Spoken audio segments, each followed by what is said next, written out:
Eu não senti uma animação muito grande, não. É minha boa fama já correndo por aí.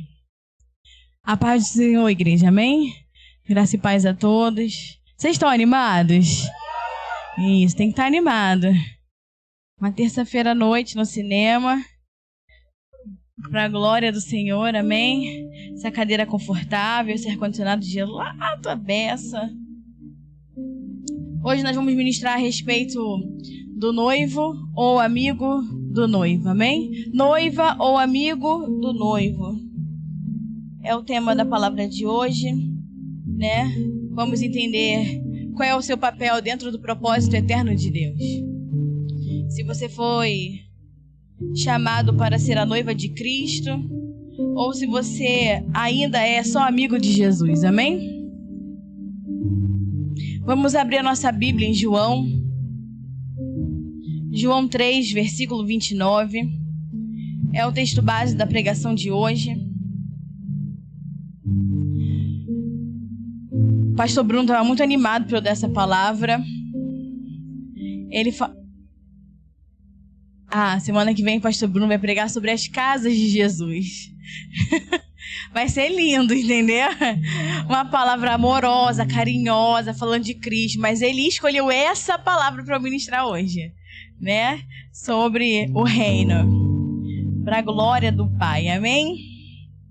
Qualquer dúvida, qualquer reclamação, só procurar o pastor Bruno depois.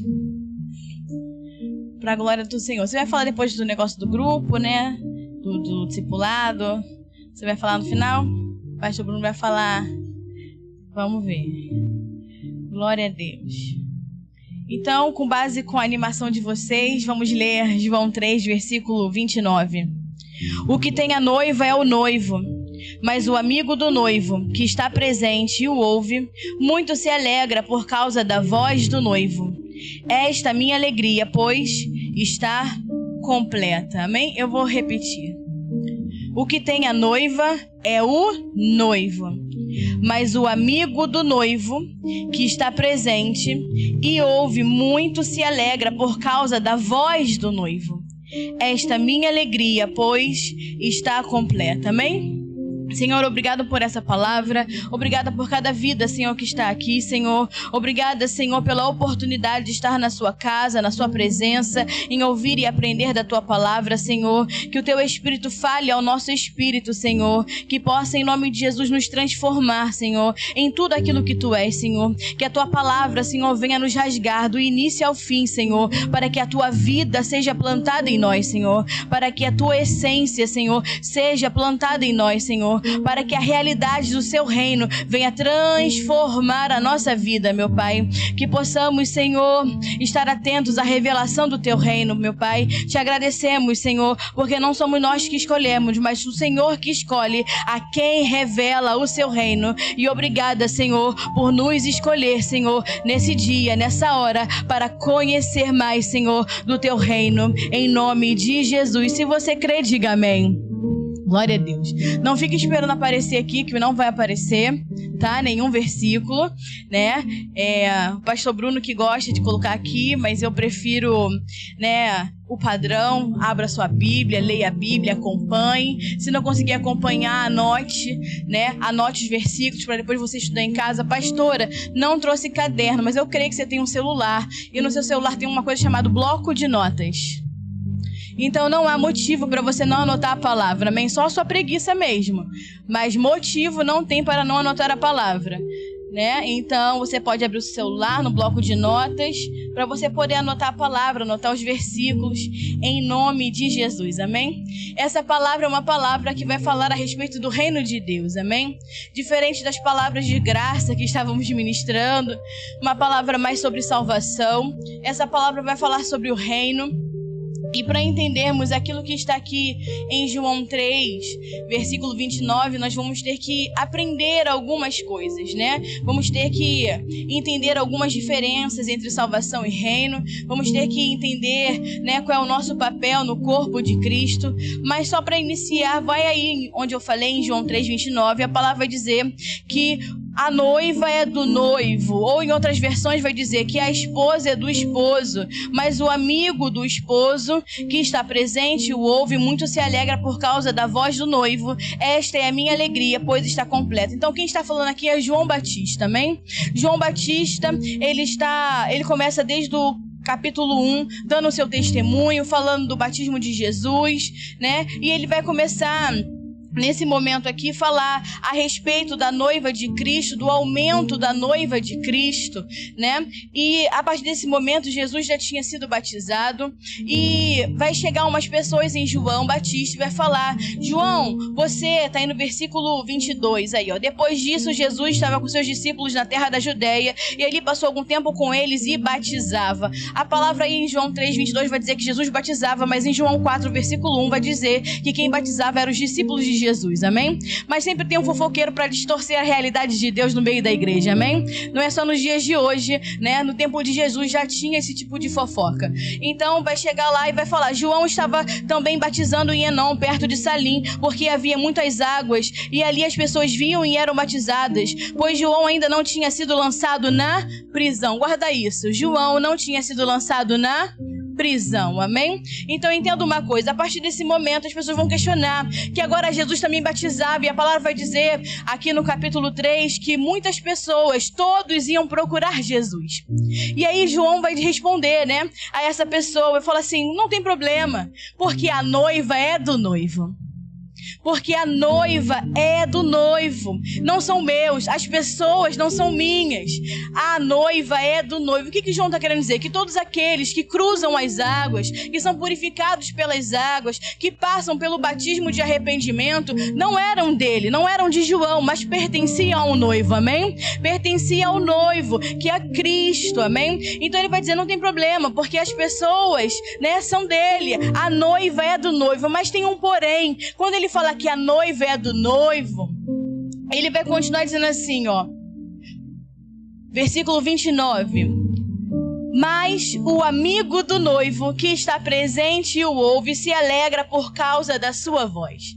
Então ele está dizendo que a noiva é do noivo, mas ele é o amigo do noivo e ele estava feliz por participar daquilo que o noivo falava com ele. Ele estava feliz em participar daquilo que ele foi chamado para fazer pelo noivo, amém? Então ele fala da noiva, que a noiva é do noivo, mas ele, como amigo do noivo, estava feliz em ouvir a sua voz, e a alegria dele estava completa em fazer aquilo ali, em ouvir a sua voz, em ser um porta-voz daquilo que o Senhor, né, o chamou para fazer. Vocês entenderam até aqui? Diga amém. Glória a Deus, bem básico, né?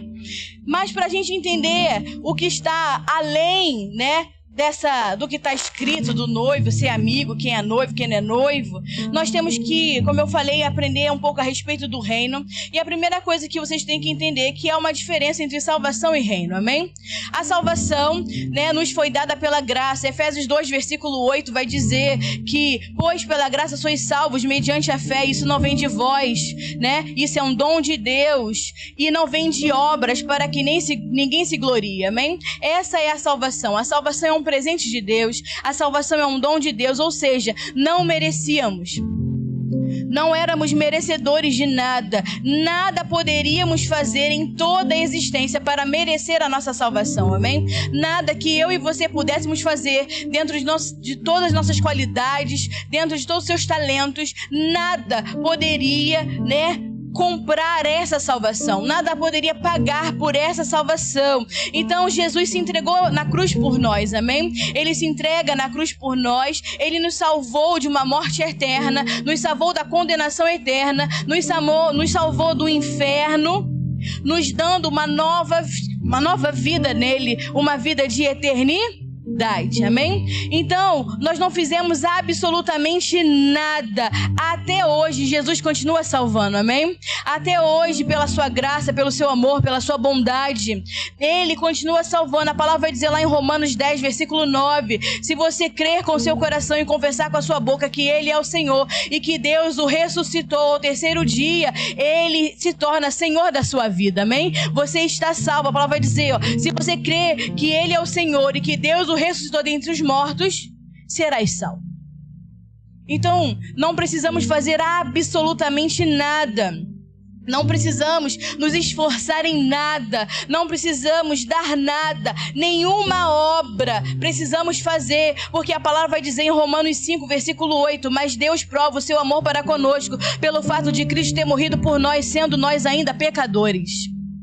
Então não haveria nada que pudéssemos fazer, muito pelo contrário, ainda sendo pecadores, Deus se entregou por nós. O Senhor entregou o seu Filho por nós. Vocês estão entendendo? Diga amém. Essa é a salvação do Senhor, amém? Essa é a graça da salvação de Deus por nós, amém? Não merecíamos, mas Jesus morreu por nós. E pastora, então qual é a diferença entre a salvação e o reino? A diferença da salvação para o reino é que o reino ele é tomado por esforço.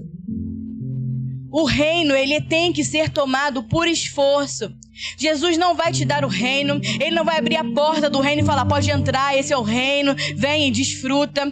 Tudo que o Senhor poderia fazer por nós, de forma gratuita, ele fez, que foi entregar a sua vida por nós, amém? Pela graça sois salvos, mas o reino é tomado por esforço. Mateus 11, versículo 12 vai dizer assim: desde os dias de João Batista até hoje, o reino dos céus é tomado por esforço, e os que se esforçam se apoderam dele. O reino, ele difere da salvação porque agora cabe a nós que já recebemos a salvação, que já estamos selados com essa salvação eterna, que agora temos essa vida eterna, de nos esforçar para entrar nesse reino, para conquistar esse reino, para desfrutar esse reino, porque desde os dias de João Batista até hoje, o reino dos céus é tomado por esforço, e os que se esforçam se apoderam dele. Que isso quer dizer o quê? Que se você não se esforçar, você não vai viver o reino. Se você não se esforçar, você não vai desfrutar do reino. Se você não se esforçar, você não vai reinar com Cristo, ainda que esteja salvo por toda a sua eternidade. Então a salvação é um presente. A salvação pela graça, nós não precisamos fazer nada. Cristo morreu por nós, nos salvou, nos reconciliou com o Pai pelo seu amor, amém? Mas a partir de agora, a partir do momento que fomos salvos, por quê? Porque a salvação é apenas a porta, é apenas o novo caminho que Deus abriu para que a sua igreja pudesse reinar com Ele, amém? Para que a sua igreja pudesse alcançar e viver esse reino. Então o reino, ele é tomado por esforço. Agora, pela graça, essa mesma graça que me salvou, essa graça vai me orientar, vai me edificar, vai me aperfeiçoar, vai me guiar para que eu possa me mover, me esforçar, trabalhar, fazer a obra para conquistar o meu lugar no reino. O reino não é algo que Jesus pode te dar, é algo que você precisa conquistar. E eu vou dar alguns exemplos. Você pode estar perguntando, como assim, pastora? Está escrito na Bíblia toda, né? Mas vai dar certo. Lucas 23, 42, eu só vou dar alguns exemplos porque a gente não tem muito tempo, né? Lucas 23, 42 vai dizer assim, ó.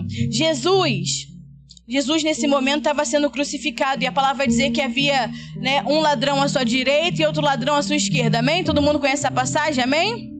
Amém, glória a Deus, vai acompanhando. Então, Jesus, ele está no momento da crucificação, e vai ter um dos ladrões, né, que está à sua esquerda, né, não vai crer, vai debochar de Jesus, e o da direita não, vai falar assim, você não vê que ele é santo, que ele é homem puro, que ele não fez nada. E aí esse ladrão que estava ao lado de Jesus também ali na cruz, né, ao lado, vai dizer para assim, ó, lembra-te de mim quando entrares no teu reino. Ele vai virar para Jesus e falar, Senhor, lembra-te de mim quando entrares no teu reino. E Jesus vai responder assim para ele, em verdade te digo que hoje estarás comigo no paraíso. Jesus não responde a ele que ele, não, tudo bem, mais tarde, né, quando você fechar os seus olhinhos para essa terra, a gente se encontra no reino. Não, Jesus vai falar, o que Jesus vai responder para ele? Em verdade vos digo que ainda hoje estarás comigo no paraíso. Ele pediu o reino, mas Jesus lhe deu o paraíso, porque a salvação basta crer. E aquele homem creu que ele era santo, creu que ele não tinha pecado, creu que ele era o Senhor, porque a salvação basta crer para receber. E aquele ladrão, ele creu, mas o reino Jesus não pode dar, você tem que conquistar.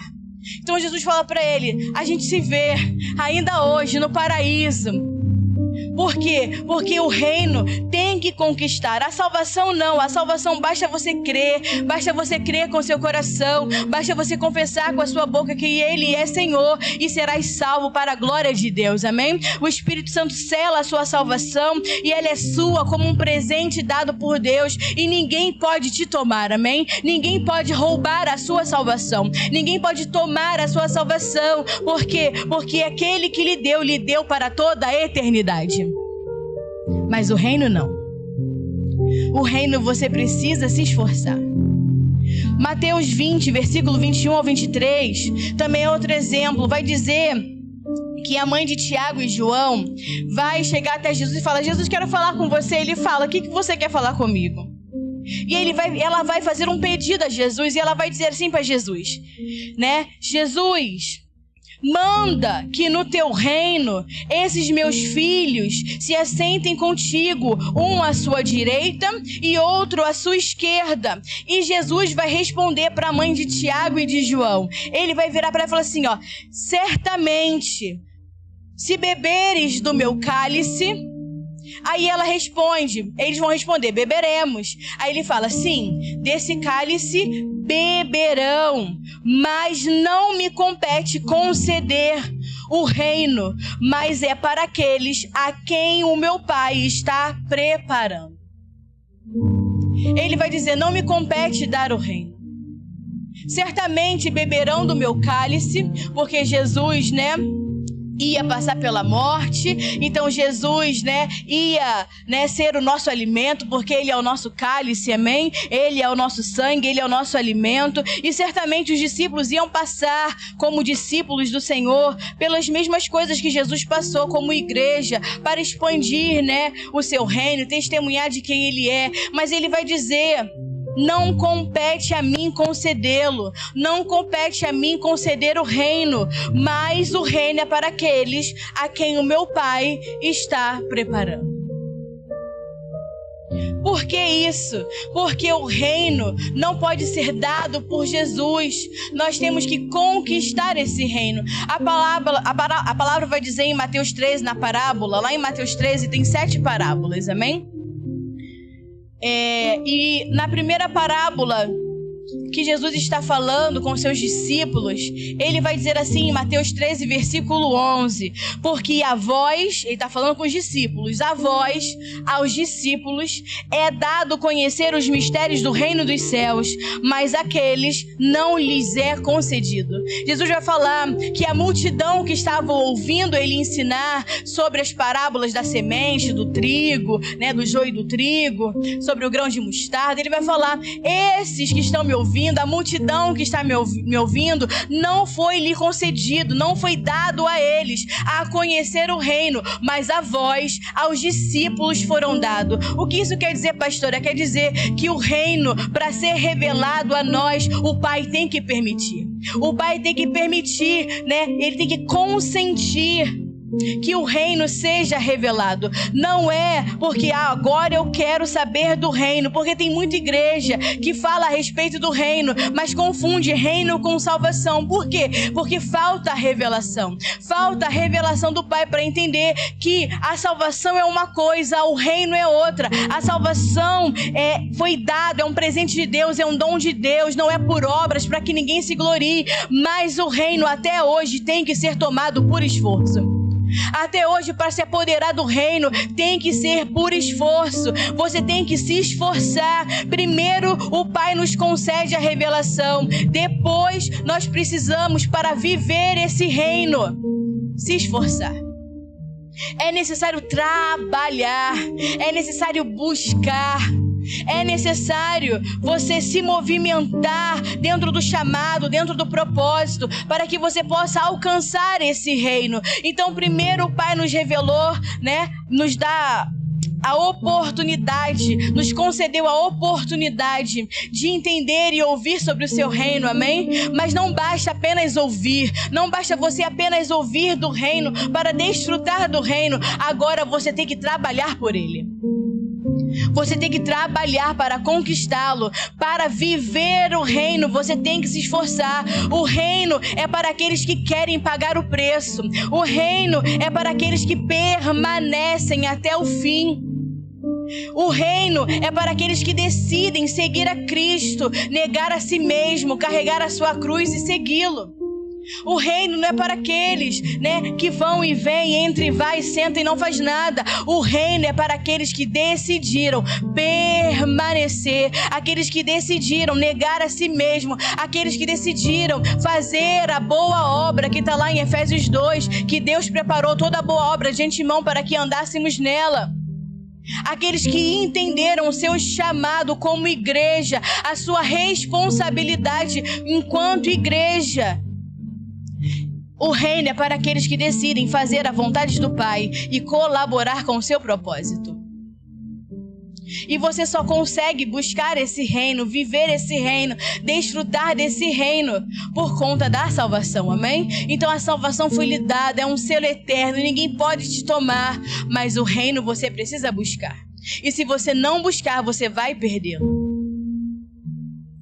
É o que Paulo vai falar em 1 Coríntios 9, versículo 25. Paulo vai falar assim: eu não digo que já tenha alcançado, mas me esforço, esmurrando o meu corpo, para que aconteça que eu, ensinando a muitos, não venha a perdê-lo. Paulo, dentro desse contexto de 1 Coríntios 9, do 25 ao 27, depois você lê com calma em casa, ele vai dizer que ele não vai dizer que ele já tinha alcançado, porque ele ainda não tinha chegado a hora, o fim de Paulo, da sua morte. Então ele vai dizer: então eu estou me esforçando, eu estou buscando, eu estou lutando, esmurrando o meu corpo, para que aconteça que eu, ensinando a muitos, não venha a perdê-lo. Porque é capaz de você aprender sobre o reino, é capaz de você ensinar ao reino e ainda assim não reinar. Porque não se trata de conhecimento, não se trata de conhecimento bíblico, se trata em a sua decisão todos os dias de viver esse reino. Você tem que decidir viver o reino, decidir viver o evangelho do reino. Por que Paulo se esforçava? Porque no fim ele pôde dizer lá em 2 Timóteo capítulo 4, versículo 7: combati o bom combate, terminei a corrida e guardei a fé. Combati o bom combate, terminei a corrida. Por que ele terminou a corrida? Porque ele se esforçou, porque ele não parou no meio do caminho. Paulo vai dizer: eu, Paulo, trabalhei mais do que todos, mas não eu, mas a graça que estava comigo. Mas ainda assim, pela graça, ele trabalhou mais do que todos, se esforçou. Para quê? Para que no final da sua vida ele pudesse falar: combati o bom combate, terminei a corrida, cheguei até o fim, perseverei até o fim, cumpri tudo aquilo que o Pai me chamou para fazer. E nesse momento que Paulo fala isso, ele tinha certeza que ele ia entrar no reino e desfrutar do reino de Deus. Por quê? Porque o reino é uma busca diária. Então entenda: pastora, eu já estou há 10 anos no evangelho, nunca ouvi falar de reino, perdi o reino. Não, todo dia é dia de buscar o reino, amém? Até o dia da sua morte, até Jesus te buscar ou ele voltar, é dia, é hora, é momento de você se levantar e viver o reino, e buscar o reino, e fazer a obra, e fazer a vontade de Deus na exatidão como Deus quer. É uma busca diária, não é assim: eu fiz uma obra aqui, acabou, cansei, me aposentei. Não, é até o final da carreira. Combati o bom combate, terminei a minha carreira.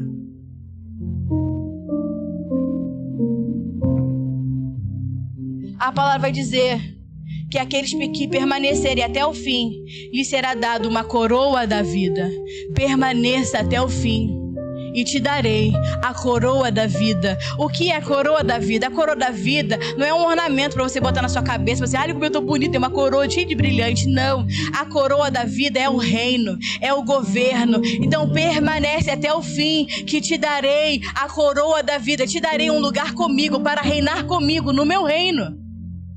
Temos que ser encontrados fiéis ao Senhor, administrando tudo aquilo que Ele nos entregou, tudo aquilo que Ele nos confiou, tudo que Ele entregou nas nossas mãos, porque tudo que Ele nos entregou é para a expansão e manifestação do reino.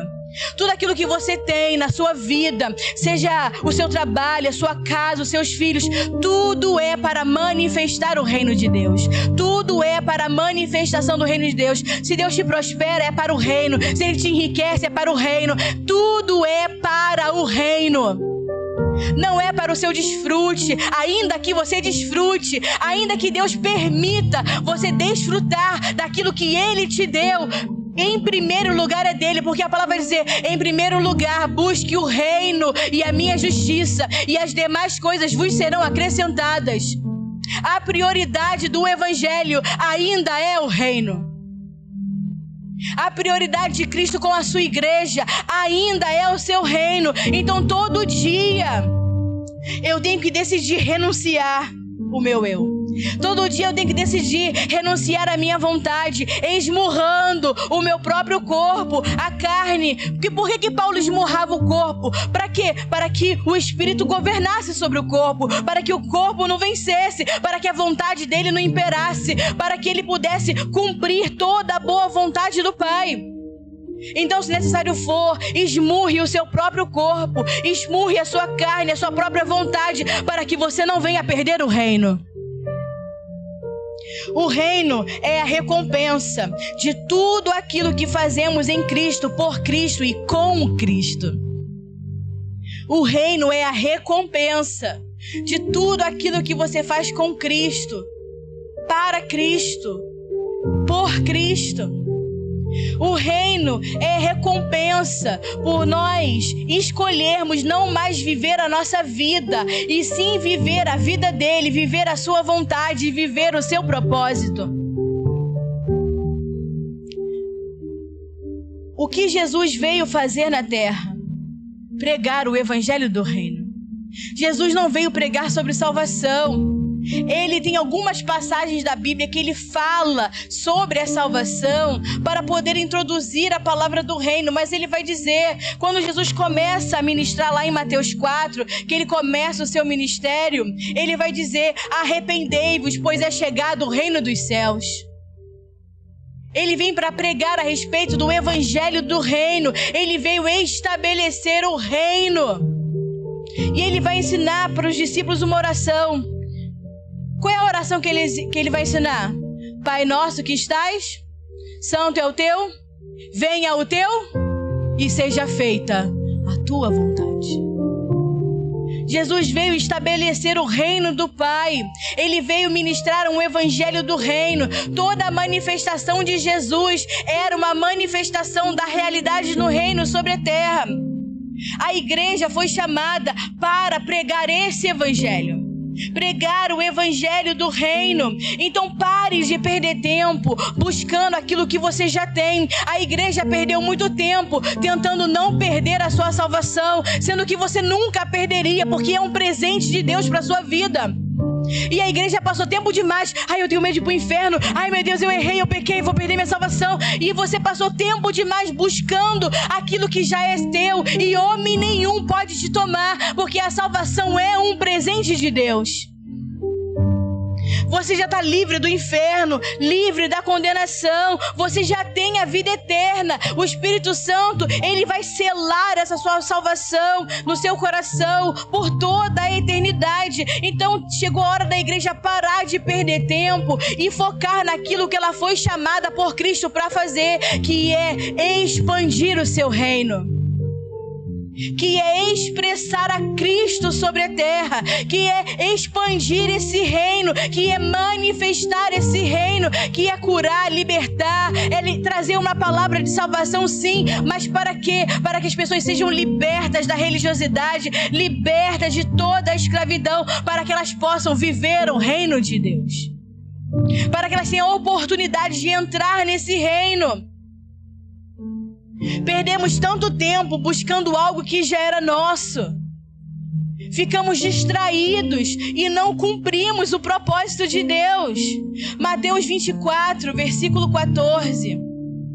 Eu vou ler rapidinho, só essa parte. Não vou explicar tudo, claro. Até o pastor Bruno pira.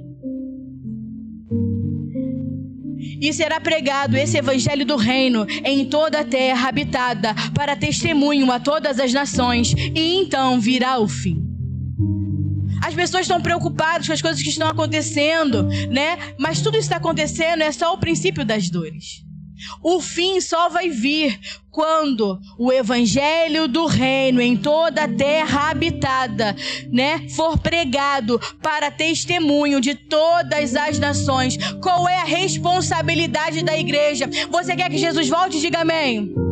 Você quer que Jesus volte? Então por que você não está pregando o reino? Porque a palavra vai dizer que o fim só chegará quando toda a terra habitada ouvir a pregação do evangelho do reino.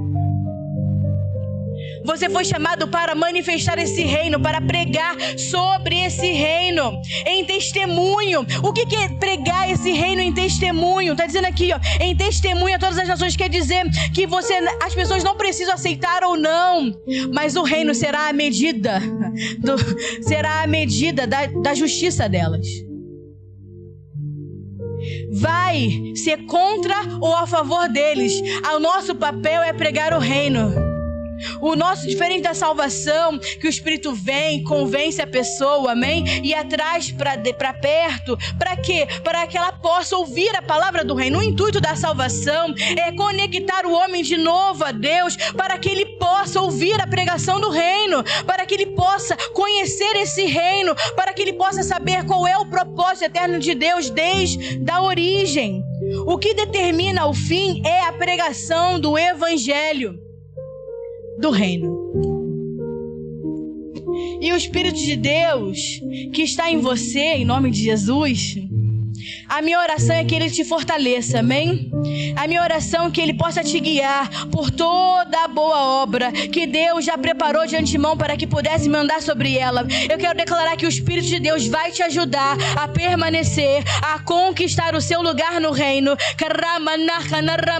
Eu quero declarar que o Espírito de Deus vai te dizer: acorda, levanta e anda, porque há uma nova vida para você viver. Não há tempo de ficar parado, não há tempo de ficar perdendo tempo com aquilo que você já tem. Chegou o tempo de você levantar e andar. Chegou o fim da procrastinação. Chegou o fim da murmuração. Chegou o fim da reclamação. Chegou o fim da vitimização. A igreja foi levantada e estabelecida por Cristo na cruz do Calvário para expandir o reino de Deus.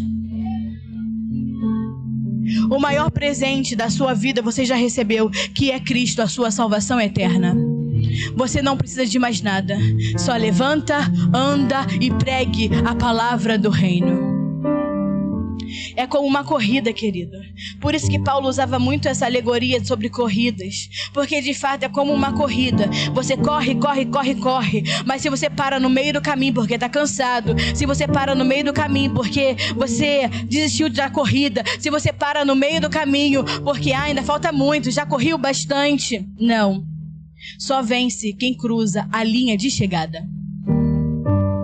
Isso aqui, o evangelho, não é mais essas corridas fake que o povo ficar correndo, no final todo mundo ganha medalha, né? É esporte, né? Tudo é lindo, é exercício, no final todo mundo ganha sua medalhinha. Não, querido, você só vai ganhar a medalhinha, só vai ganhar a coroa da vida se você chegar no final da corrida e se tornar um vencedor. E aí nós chegamos na palavra. João 1:19, tá? Vai começar a história de João Batista. Eu vou tentar resumir, né? Não vou ler tudo, obviamente, porque não temos tempo. Mas em João 1:19 vai dizer assim para nós a palavra do Senhor: e este é o testemunho de João, quando os judeus lhe enviaram de Jerusalém sacerdotes e levitas para lhe perguntarem: quem és tu? Então os sacerdotes vão mandar, né, os levitas né, para os sacerdotes e os levitas para perguntar a João Batista quem era ele. Porque ele batizava, amém, nas águas. Então eles estavam preocupados em saber se ele era o Messias. Então a palavra vai dizer que eles vão perguntar: quem és tu? E ele vai dizer: eu não sou o Cristo. Se a preocupação de vocês é que eu seja o Cristo, eu não sou o Cristo. E eles vão perguntar: você é o Messias que Daniel profetizou? E ele vai falar: não, porque lá em Daniel 9:25 vai dizer que Daniel já profetiza acerca do Messias, amém? E então eles vão perguntar: você é o Messias, então? Já que você não é o Messias que Daniel profetizou, então você é o Elias que Malaquias profetizou? E ele vai falar: não, eu não sou o Elias que Malaquias profetizou lá em Malaquias 4, versículo 5. E aí eles vão, né, insistir, então vão perguntar: então já que você não é o Malaquias, não é o Elias que Malaquias profetizou, então você é o profeta que Moisés profetizou lá em Deuteronômio 18, versículo 15? E ele vai falar: não, eu não sou o profeta. Então eles vão perguntar: então quem é você? E ele vai dizer, com base na profecia de Isaías 40, versículo 3, ele vai dizer: eu sou a voz do que clama no deserto, endireitai o caminho do Senhor. Ele vai dizer: eu sou, no versículo 23 de João 1, a voz do que clama no deserto. Preste atenção na sua palavra. Eu quero que você marque isso. Faça um X, faça uma bola, marque um marca-texto, coloque uma coisa iluminada. Ele vai dizer: eu sou a voz do que clama no deserto. Ele não era o que clamava, ele só era a voz. Ele era o porta-voz. E aí eu quero que você conecte lá com com aquilo que nós lemos em João 3:29, que vai dizer: o que tem a noiva é o noivo, mas o amigo do noivo que está presente e o ouve, muito se alegra por causa da voz do noivo. O texto que nós lemos de base, ele vai dizer: eu me alegro com a voz do noivo. Por que ele se alegra com a voz do noivo? Porque ele era o porta-voz da voz que clamava no deserto: endireitai o caminho do Senhor. Então ele estava acostumado com essa voz, amém? Por isso que em João 3 ele vai dizer: eu conheço essa voz, me alegro de ouvir essa voz. Vocês estão conseguindo entender? Diga amém. Glória a Deus. Então, João Batista era um mensageiro. Ele era a voz daquele que clamava no deserto para que as veredas do Senhor fossem endireitadas. Endireitar as veredas significa guiar, conduzir. Então, João foi chamado para conduzir o caminho até a chegada do Messias. Esse é o propósito de João Batista. João Batista foi chamado para batizar nas águas, para endireitar, para poder conduzir as pessoas ao caminho do Messias, até que o Messias fosse revelado. Então ele vinha como porta-voz, né, clamando, falando a respeito daquele que viria, falando do Messias, batizando nas águas. E a mensagem que ele carregava tinha um propósito. A mensagem que João carregava tinha o propósito de dar a conhecer o Messias. Por quê? Porque a palavra vai dizer que ele recebeu um chamado de Deus. E o chamado de Deus era para ele: você vai batizar até que o Messias venha. Então batiza todo mundo que cruzar o seu caminho, João. Você batiza nas águas, porque quando você batizar nas águas e quando ele levantar das águas, o sinal vai ser que o Espírito Santo descerá sobre ele e repousará sobre ele e permanecerá sobre ele, e esse vai ser o meu filho. Esse é o meu filho amado, no qual eu tenho prazer. Então João batizava nas águas por um propósito. Ele tinha um propósito estabelecido por Deus, tinha uma voz profética sobre a vida de João. Então eles queriam saber, os sacerdotes levitas, se ele era o Messias. Por isso ele fala: não, eu não sou o Messias, eu sou aquele que foi chamado para conduzir o povo para o caminho do Senhor, mas eu não sou o Messias. Mas esse é o problema de pessoas religiosas. Elas estão sempre procurando alguém que faça o papel de Deus na vida delas. Porque era assim com o povo judeu desde o deserto. Vai tu, Moisés, sobe lá e intercede por nós diante de Deus. Era o que eles estavam acostumados, homens que intercedessem por eles diante de Deus. Então eles estavam procurando E estavam procurando ali entre os homens, entre João. Porque quando você é escravo da religião, você não tem liberdade de enxergar o seu próprio Deus. Porque a religião te cega. A religião não permite que você tenha a revelação do seu Deus.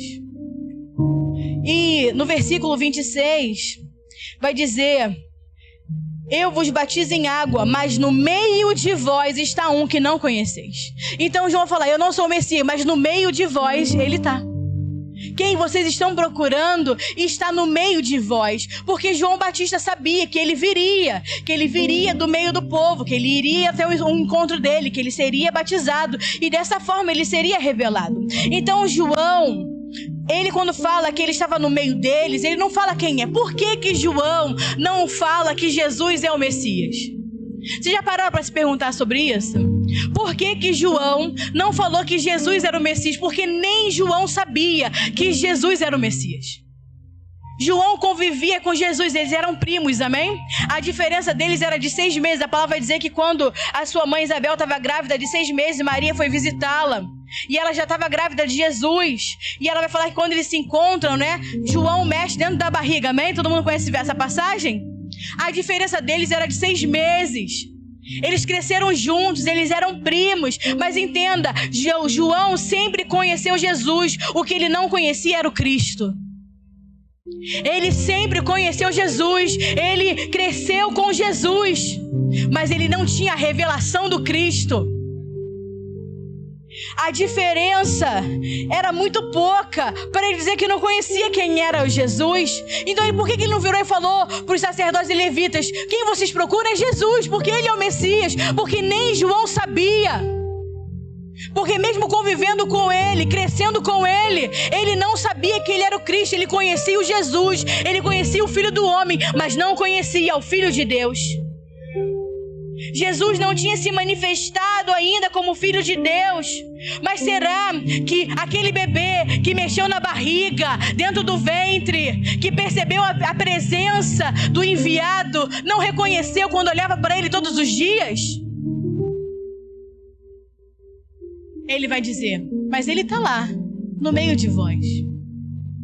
Mas ele sabia que Cristo estava no meio deles. Por que João sabia? Porque João foi chamado para quê? Para revelar o Messias. Então ele sabia que isso ia acontecer, sabia que ele viria, só não sabia quem era. E ele vai... Deus vai falar com ele: quando você batizar, você vai encontrar o Cristo, o Messias. Porque a palavra Messias significa aquele que vem das águas, aquele que é tirado das águas. Por isso que Moisés veio das águas. Sabe por que Moisés foi colocado numa cestinha na água? Porque Moisés era um tipo de Cristo, um tipo de libertador. Por isso que ele foi colocado na cestinha. Por isso que ele andou na aguinha. Por isso que a mulher foi lá e retirou ele das águas. Porque ele é a tipificação de Cristo, do libertador do povo.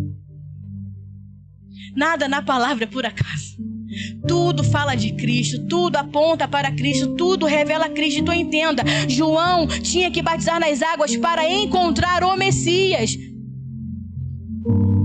E quando o Messias fosse encontrado, a pomba, né, o Espírito Santo descesse, revelasse quem ele era e permanecesse sobre ele, era o sinal do Messias. E João via o Espírito Santo, descia, mas o Espírito Santo descia, selava os homens no batismo, mas não ficava, o Espírito Santo voltava. Era assim durante todo o Velho Testamento.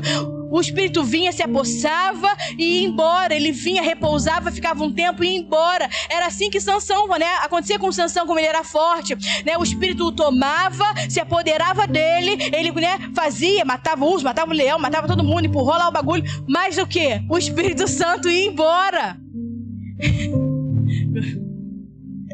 Vai descontrair, vai dar tudo certo. Por quê? Porque era um espírito que visitava, mas a partir de Cristo é um espírito que habita, amém? Não é mais um espírito de visitação, é um espírito que vem habitar em nós. É por isso que ele não vai embora da sua vida, é por isso que ele habita dentro de você, é por isso que quando você morrer, querido, ele vai continuar contigo lá na eternidade. É por isso que quando Jesus voltar, ele vai continuar com você. Essa coisa que o espírito vai embora quando Jesus voltar é uma mentira. Ele vai permanecer como um selo eterno da sua salvação. Então, João via e não repousava, né? E ia embora. O que é repousar? Repousar é permanecer. A palavra repousar no original significa permanecer. E a tarefa dele era batizar até encontrar o Messias. E a palavra vai dizer no versículo 29 que no dia seguinte ele viu Jesus. E Jesus vinha ao seu encontro e ele vai dizer: eis o Cordeiro de Deus que tira o pecado do mundo. No dia seguinte, que os sacerdotes já tinham ido lá, interrogado ele, feito tudo aquilo. No dia seguinte, Jesus vai aparecer. E é o momento que ele vai ver Jesus. E Jesus vem até João. A palavra vai dizer que Jesus vinha até João. Marca na sua Bíblia, coloca um treco luminoso aí, um pisca-pisca, um OBS, né? Marca e põe: Jesus vinha até ele. Jesus vinha ao seu encontro. E João Batista vai dizer: eis o Cordeiro de Deus que tira o pecado do mundo. Por que Jesus veio ao encontro dele? Porque assim é até hoje. Não foi você que o escolheu, foi ele que te escolheu. Não somos nós que escolhemos, não somos nós. Ele que vem, ele me escolheu, ele me amou primeiro. E dessa forma, da mesma forma, ele primeiro foi até João. João não sabia quem ele era. Ele conhecia o Jesus, mas não conhecia o Cristo. E Jesus vai até ele e vai falar: eis o Cordeiro de Deus que tira o pecado do mundo. Em outras palavras, eis aí o Messias. Esse aí é o Cristo. Então João conhecia o Jesus, mas não tinha a revelação do Cristo. E esse é o problema da igreja até hoje. Tem muita gente que fala de Jesus, que quer os benefícios da conquista de Jesus na cruz, que conta histórias de Jesus. O ímpio fala de Jesus, ele diz que é amigo de Jesus. Quando chega Natal e Páscoa, então todo mundo sabe da historinha, né?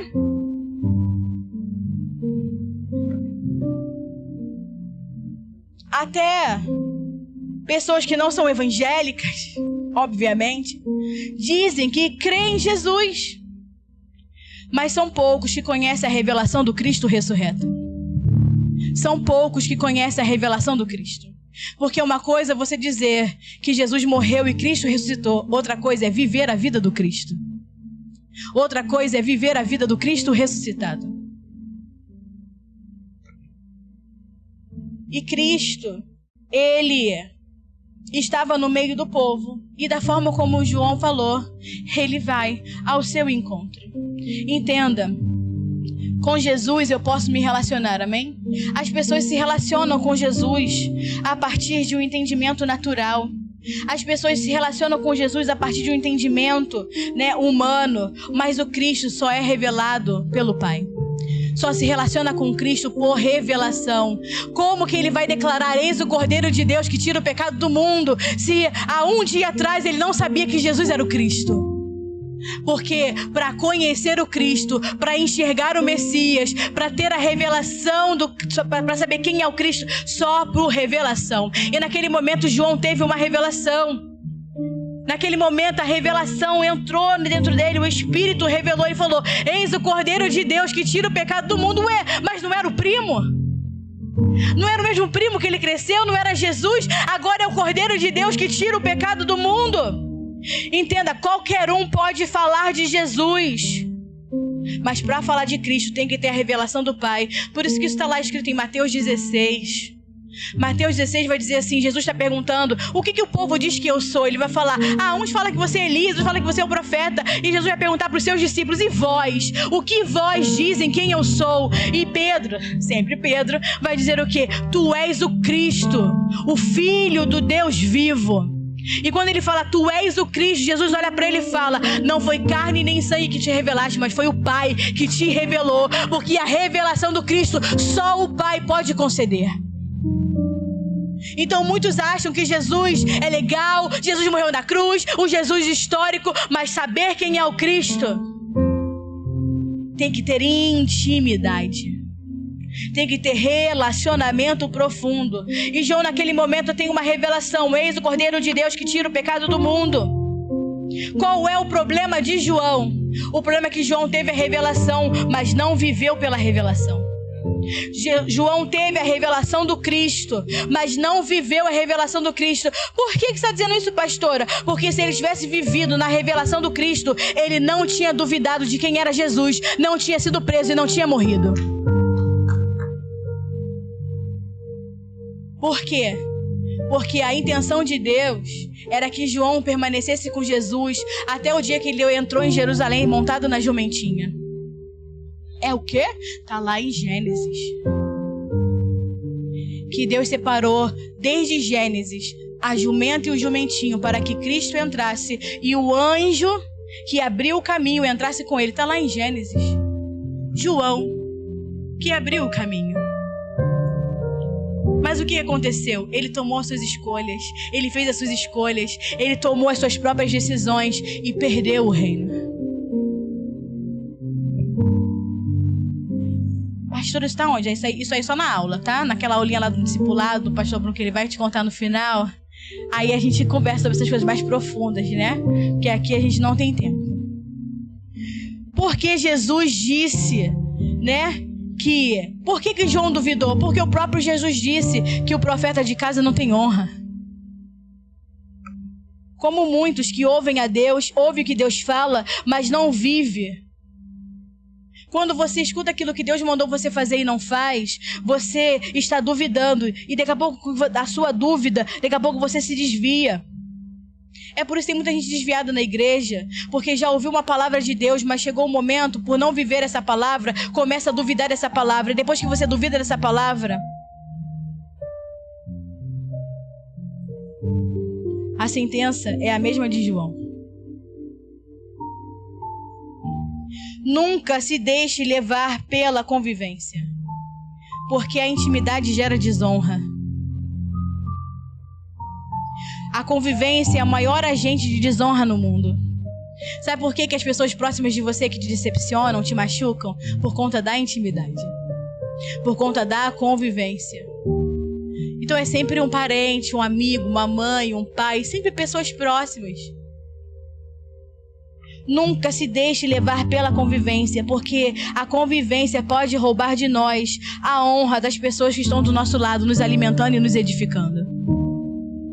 Por isso tem muita gente que desonra seu líder, desonra seu pastor, porque a intimidade gera desonra. E foi assim com João.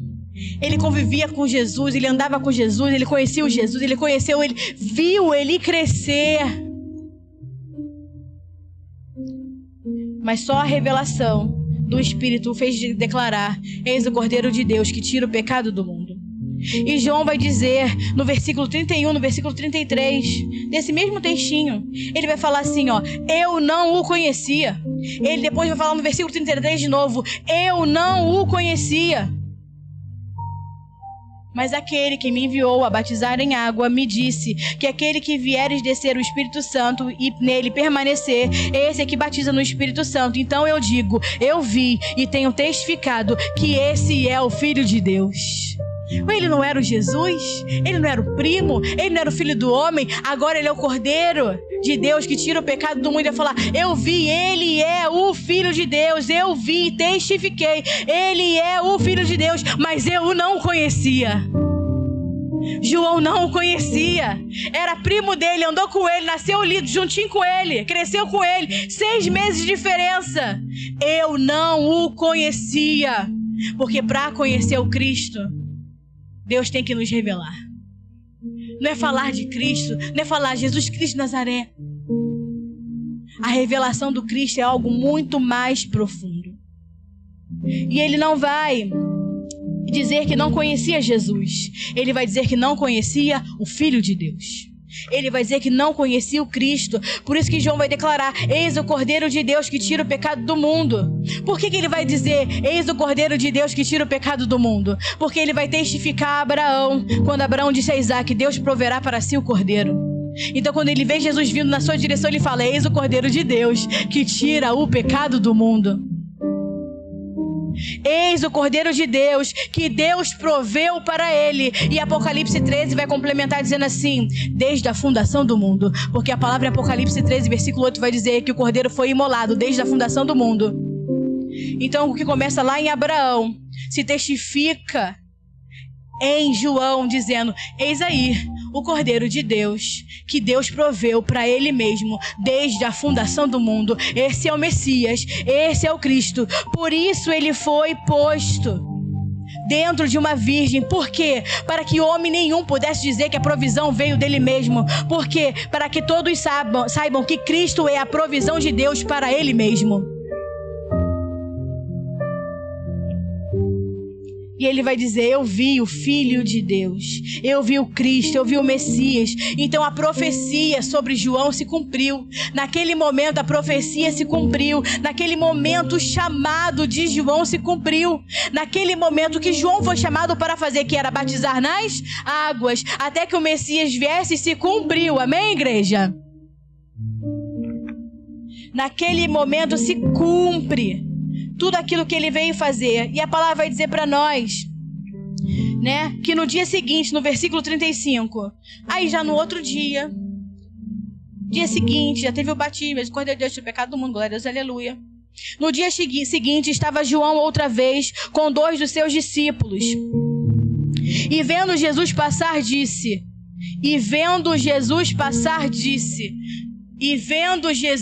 Marca, luminoso. Texto grande, marca assim, obedece, faz uma seta e põe, versículo 29. No versículo 29 ele vai dizer que Jesus veio até ele. No versículo 36 ele vai dizer que Jesus passou por ele. E quando Jesus passou por ele, ele vai dizer: eis o Cordeiro de Deus.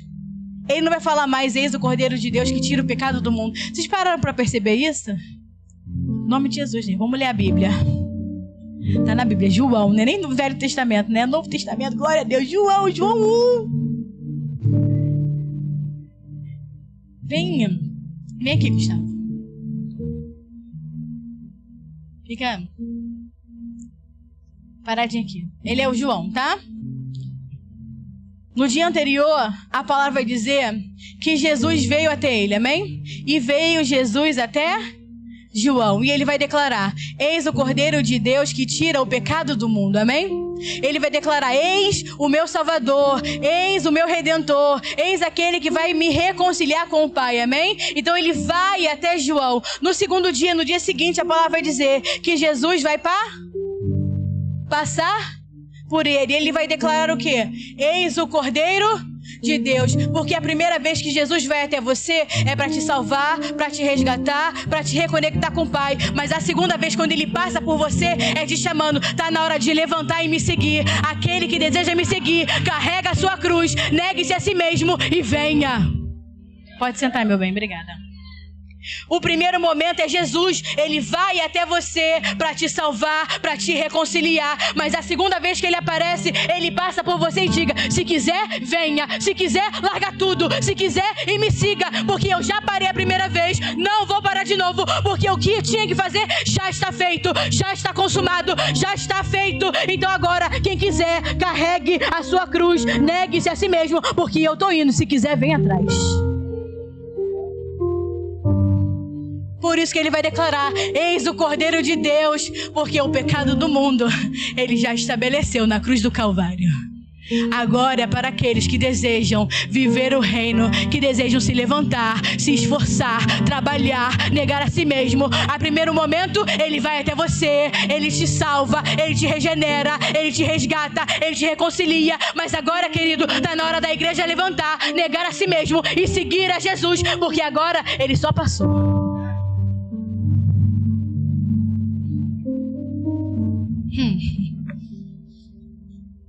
A segunda vez ele vem, passa por João para ser seguido. E o que a palavra vai dizer para nós?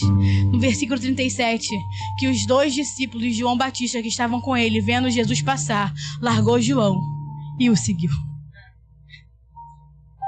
Porque era isso que João pregava. Era isso que João pregava. Que vai vir o Messias e tem que seguir a ele. Não sou digno de atar as suas sandálias. É ele que nós esperamos. Então eles escutaram a pregação, a mensagem. Eles escutaram a pregação da voz do que clama no deserto: endireitai os caminhos do Senhor. Então quando ele passou, eles falaram: agora é a hora, vamos. E cadê João? João ficou. João não foi. João permaneceu no seu lugar. Até que nós chegamos lá em João 3. E a palavra vai dizer que ele ainda não tinha sido preso. Quando vão falar para ele, fofocar com ele, olha, Jesus agora está batizando, todo mundo vai até ele. Mas a noiva é do noivo. E eu me alegro sendo só o amigo do noivo. Eu me alegro sendo o amigo do noivo. Eu estou diante dele, eu escuto a sua voz. Eu estou feliz em ser o amigo do noivo. Porque a noiva é do noivo. E a palavra vai dizer em João 3, nos capítulos que nós lemos, depois se você quiser ler do 22 até o 29, que João Batista ainda batizava. E aí você tem que se perguntar, igreja, por que João ainda se batizava? Se ele já tinha revelado o Messias, se o propósito dele era revelar o Messias, e se ele batizou, o Messias foi revelado, o Espírito desceu, o Espírito permaneceu, ele declarou: eis o Cordeiro de Deus que tira o pecado do mundo. Os discípulos de João o deixaram para seguir a Jesus. Tudo se cumpriu. O chamado de João se cumpriu naquele momento. Por que João então continuava batizando? Por que ele não parou? João continuava batizando. E se ele tinha que parar, por que ele não parou? Se o propósito dele era revelar o Messias, por que ele não parou? Por que ele, quando vai preso, ele vai duvidar se aquele mesmo era o Filho de Deus, se ele mesmo era o Messias? Porque ele teve a revelação do Espírito, mas não quis viver pela revelação. Ele ouviu o Espírito, ele teve a revelação, saiu da sua própria boca como mensageiro da voz profética de Deus acerca do Messias, mas ele decidiu não viver pela revelação do Cristo, já que o Cristo era Jesus, o seu primo. Como pode?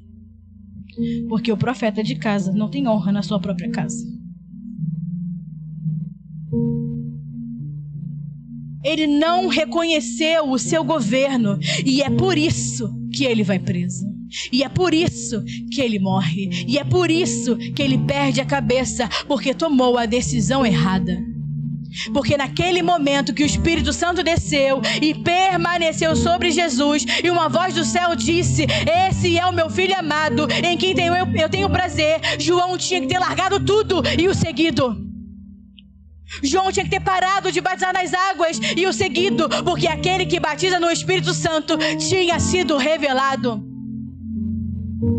E a palavra vai dizer que Jesus só começa o ministério, como eu falei no início, em Mateus 4, versículo 17, só depois que João é preso. Se você ler a passagem de Mateus, você vai ver que ele só começa a pregar: arrependei-vos, pois é chegado o reino dos céus, porque João tinha sido preso. Por que ele começa a pregar só quando João foi preso? Porque então João não podia mais batizar. Ele estava preso, então ele teve que parar de batizar. Por quê? Porque se Jesus começasse o seu ministério e João ainda batizando, o que ia fazer de Jesus um falso Messias? Se ele estava ali para revelar o Messias, e quando ele batizasse o Messias, revelaria o Messias. E se ele continua batizando, o que ele está comunicando? O que ele está comunicando para as pessoas? O que ele está comunicando para o espírito da profecia que chegou até ele? Que Messias não veio ainda. Que Jesus, que o Cristo não tinha sido revelado. Se ele continua batizando, ele está declarando que o Messias não chegou, que o Cristo não foi revelado. Porque ele tinha que fazer a obra até o Messias ser revelado e parar. E ele decidiu não parar. Ele decidiu continuar. Então Jesus espera. Jesus espera até ele parar, para que todos pudessem ver, para que todos pudessem enxergar pela profecia que ele era o Messias. João não perdeu a cabeça quando cortaram ela fora. Ele perdeu a cabeça quando ele decidiu continuar fazendo aquilo que Deus já tinha mandado ele parar de fazer. Ele não perdeu a cabeça quando o cara foi lá e decapitou a cabeça dele fora. Ele perdeu a cabeça quando ele continuou fazendo aquilo que ele tinha que ter parado de fazer. Quando ele decidiu negar a voz profética de Deus, negar aquilo que Deus mandou ele fazer e continuar vivendo da sua forma, da sua maneira, porque ele não quis largar aquilo que ele estava apegado. Como ele ia parar de batizar? As pessoas iam até ele, se arrependiam, se batizava. Como ele ia parar de fazer aquilo que ele estava acostumado a fazer? E ele ficou preso na sua vaidade, no seu orgulho. E ele é preso e perde a cabeça. Mas ele perder a cabeça para ser colocado lá naquela bandeja de prata, que também tem todo um significado que não é o momento.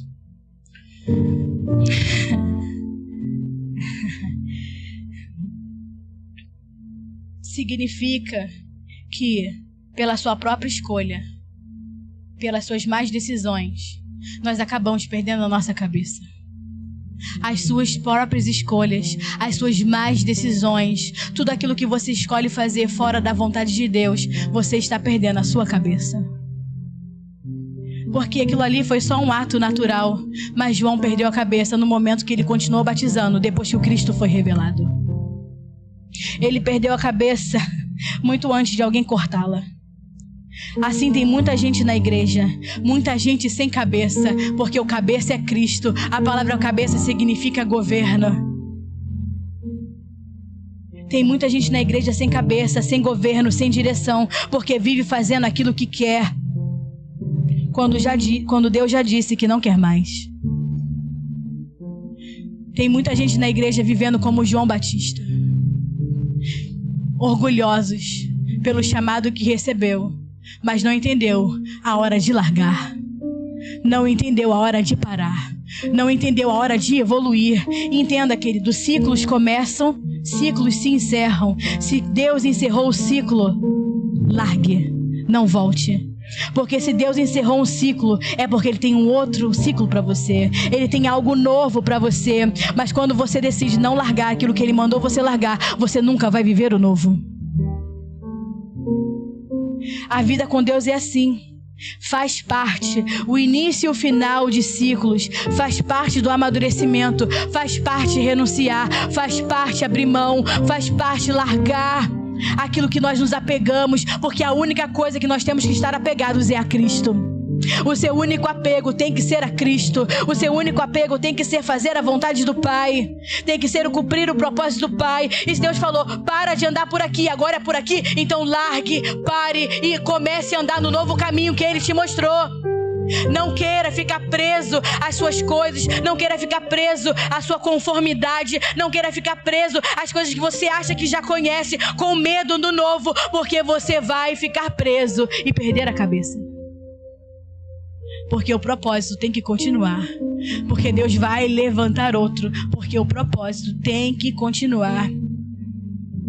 Não basta você só descobrir o que você tem que fazer em Deus. Você também tem que saber o que você deve parar de fazer por Deus. Não adianta você só descobrir qual é o seu propósito. Você também tem que saber a hora de largar, porque Deus está mandando largar. Você também tem que saber o que você tem que deixar, porque Deus está mandando você deixar. Tem que saber o que você tem que largar por Ele. Não queira viver ou fazer aquilo que Deus já disse que não quer mais. Tem muita gente que vai passar a vida chamando Jesus de filho do homem. Tem muita gente que vai ficar a vida toda contando história de Jesus, lembrando de Jesus nas datas comemorativas. Mas se Deus lhe concedeu a revelação do Cristo, você, quando olhar para Ele, tem que ver Deus. Você não pode voltar atrás na revelação. Não adianta você ter a revelação do Cristo, ter a revelação de tudo aquilo que você está aprendendo e ainda assim decidir viver pela sua própria vontade. Uma vez com a revelação do Cristo, viva pelo Cristo. E aí João vai dizer no versículo 29 do capítulo 3: eu sou amigo. E ele vai dizer, está completa a minha alegria. A minha alegria está completa, porque eu sou amigo do noivo. Eu ouço a voz do noivo, mas a noiva é do noivo. Nós fomos chamados para ser a noiva de Cristo e não amigo dele. A igreja está cheia de amigos de Jesus. Sabe onde os amigos de Jesus vão ficar? Do lado de fora. Porque Jesus não vem buscar o amigo, ele vem buscar a noiva. Jesus não vem buscar o amigo, ele vem buscar a sua noiva. Ele morreu pela sua noiva, ele gerou a noiva. Ele não veio buscar o amigo. Sabe qual é o problema? Que você vira e fala: eu sou amigo de Jesus, tô feliz em ser amigo de Jesus. O problema é que o amigo vai sempre ficar preso e sem cabeça. Porque Cristo é o cabeça da sua noiva. Ele não é a cabeça do amigo. Ele é a cabeça da noiva. Nós fomos chamados para ser a noiva de Cristo. A igreja é a noiva de Cristo. Vai dizer isso lá em Apocalipse 19, Apocalipse 21, Efésios 5. Vai falar que a igreja é a esposa. A igreja é a esposa do Senhor. Nós somos a esposa de Cristo, purificados pela água da palavra. Está lá em Efésios 5. Apocalipse 19 vai dizer que a esposa já está pronta. A esposa já está ataviada, já está preparada, já está vestida com um vestido de linho fino e puro, que são as obras de justiça. A palavra vai dizer para nós que nós fomos chamados, nós somos a igreja para ser a noiva. Você não foi chamado para ser amigo de Jesus, você foi chamado para ser a noiva de Cristo. E olha o que acontece com o amigo. Mateus 22. Também não vou me aprofundar, é o papo para aquele nosso discipulado. Que dá para explicar os tempos, né? De Mateus 22. Mas de forma... vai dizer assim. E eu quero que você preste muita atenção, amém? A partir do versículo 9, para a gente ganhar tempo. E depois para as encruzilhadas dos caminhos, e quando encontrarem, chamai-os para as bodas. E saindo aqueles servos pelos caminhos, reuniram todos os que encontraram, tanto os maus como os bons, e a sala das bodas ficou cheia de convidados, amém? A sala das bodas, amém. Marca aí, sala das bodas. Entretanto... entrando o rei para olhar os que se reclinavam à mesa. Então os convidados estavam na sala das bodas. O rei entra para ver quem estava reclinado, quem estava sentado à mesa. E viu ali um homem que não trazia veste nupcial. O que é veste nupcial? É a veste da noiva, amém? Né? Com a noiva vestida, pronta, ornada, igual Apocalipse 19. Ele está se referindo a Apocalipse 19, que a noiva está pronta, preparada, vestida com a sua roupa, né? De linho fino e puro, amém? Então o rei vai entrar, Deus vai entrar, porque essa parábola vai falar, né, sobre as bodas do seu filho, e ele vai dizer assim, ó: reclinou a mesa e viu ali um homem que não trazia veste nupcial, versículo 12, e perguntou-lhe o rei: amigo, como que entrasse aqui? Ele vai perguntar: amigo, ele vai falar noiva, sim ou não? Ele vai falar igreja? Ele vai falar corpo de Cristo? Ele vai falar quem é amigo? Eu sou amigo do noivo, porque escuto a voz do noivo, e assim está completa a minha alegria. E ele vai virar e vai chamar: amigo, por que você não está vestido, né? Amigo, por que você não traz, né, a veste nupcial? E a palavra vai dizer: ele emudeceu, ele não falou nada. Sabe por que ele não podia falar nada? Sabe por que ele não podia questionar? Sabe por que ele não podia falar nada? Porque ele estava feliz em ser o amigo.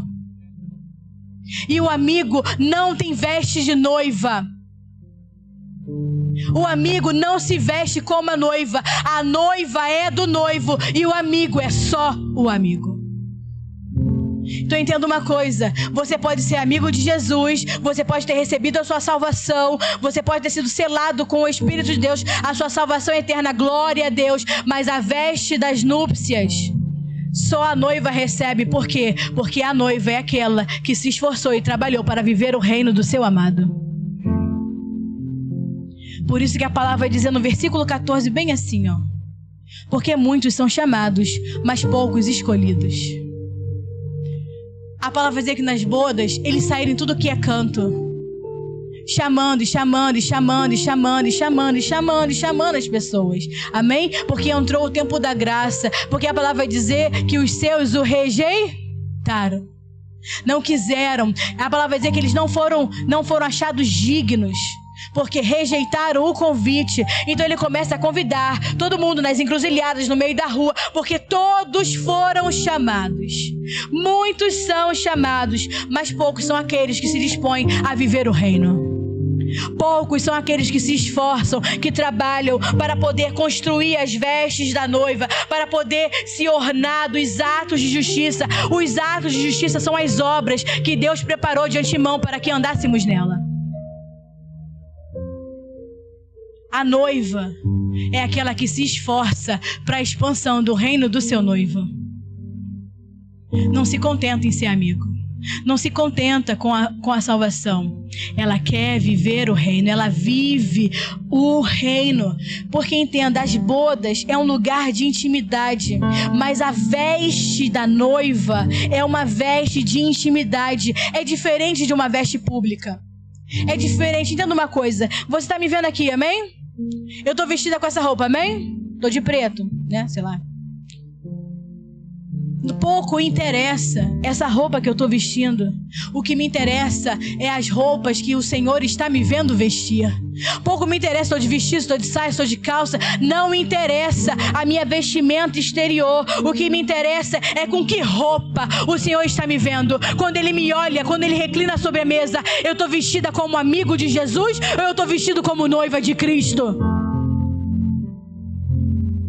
Não interessa essa roupa, essa veste pública. O que interessa é a veste de intimidade, que quando Ele olha para mim, para você, Ele vê como verdadeiramente você está vestido. Você está vestido como amigo de Jesus ou você está vestido como noiva de Cristo? Porque a noiva de Cristo está preparada, ataviada. A esposa está vestida para o esposo. O marido está preparado para a sua esposa. E não dá para ter amigo nessa hora. Quem aqui é casado? Levanta a mão. Glória a Deus. Quando você casa, aí você vai ter a sua noite de núpcias, amém? Em nome de Jesus, crente, esperou. Para a glória do Pai. Aí é aquele momento de aleluia, amém? A noite de núpcias. O teu amigo vai junto para ver? O teu amigo entra? Ele participa? Porque é um momento de intimidade.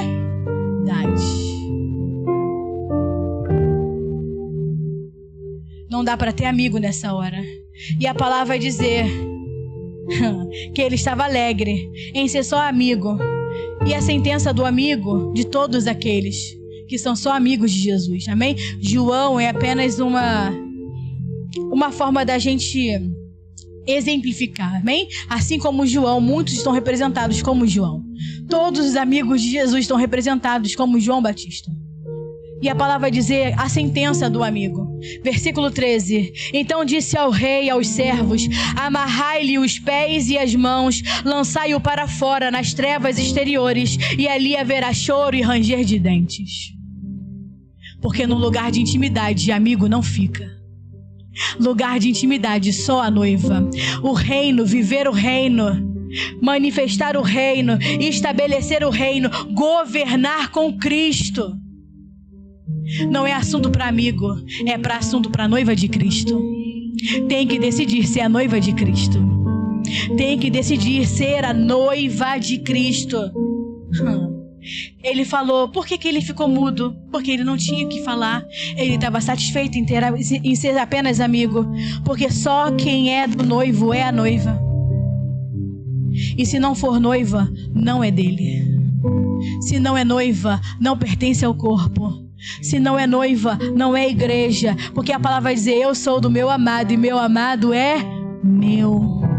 Não há lugar para amigo. Quando as pessoas, o maior engano dentro da igreja é você achar que você pode ser amigo de Jesus e você não precisa de mais nada.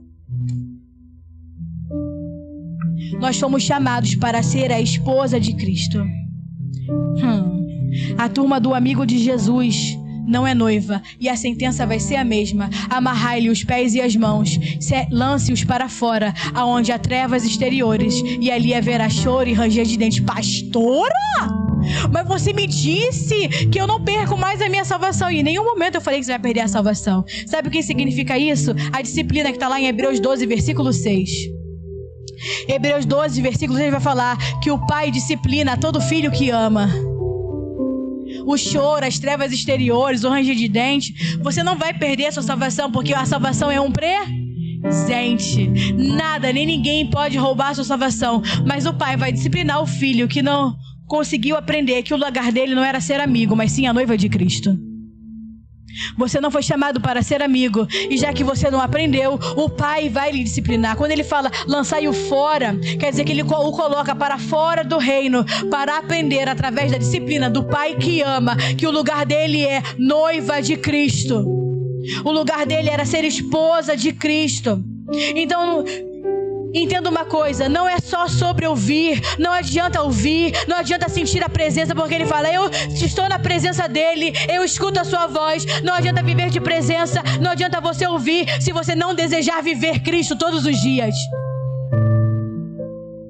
Tem que ouvir, tem que ver e tem que viver a realidade de Cristo, a realidade do corpo, da igreja, a realidade da esposa. Você tem que desejar viver o reino.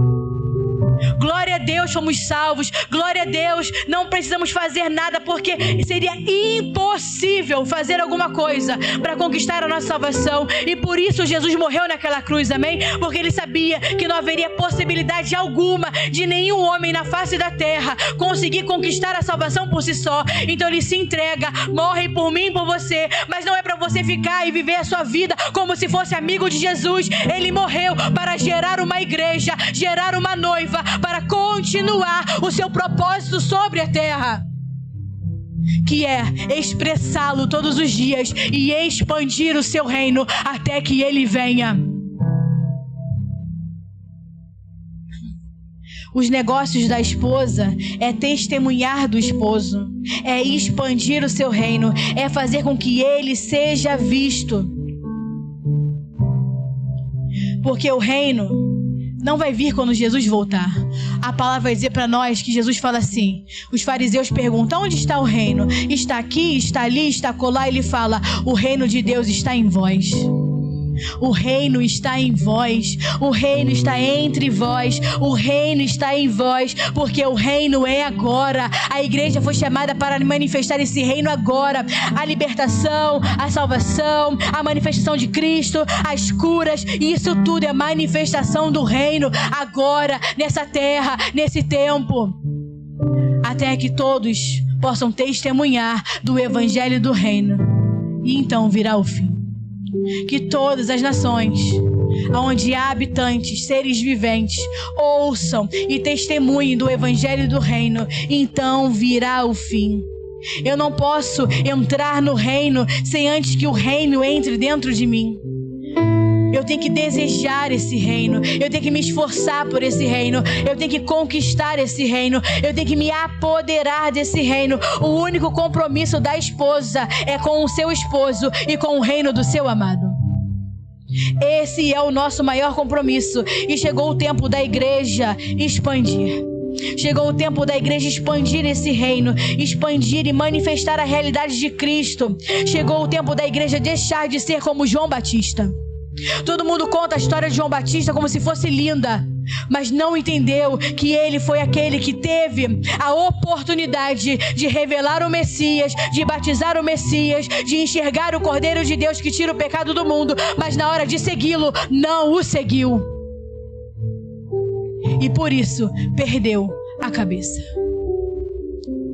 A igreja romantizou João Batista, sendo que João Batista foi aquele que preferiu ser amigo do esposo do que se tornar a noiva de Cristo. Então a reflexão alegrada e positiva dessa noite é: o que você decide ser? O que você decide continuar sendo? Amigo de Jesus ou a noiva de Cristo? Só tenha certeza de uma coisa, e uma coisa é certa, que ele não vem buscar o amigo, ele vem buscar a sua esposa. Ele vem buscar a noiva. E a noiva sabe qual é o seu compromisso, qual é a sua responsabilidade. Porque a sentença do amigo é: lance-o fora, e lá fora terá choro e ranger de dente. Mas a noiva está dentro, a noiva faz parte, a noiva vive o reino, a noiva expande o reino, a noiva está preocupada com os negócios do reino do seu amado. O amigo não entra no reino, mas a noiva foi chamada para desfrutar desse reino todos os dias, porque o reino é aqui, o reino é agora, o reino está em nós, o reino está entre nós. Fique de pé que nós vamos orar.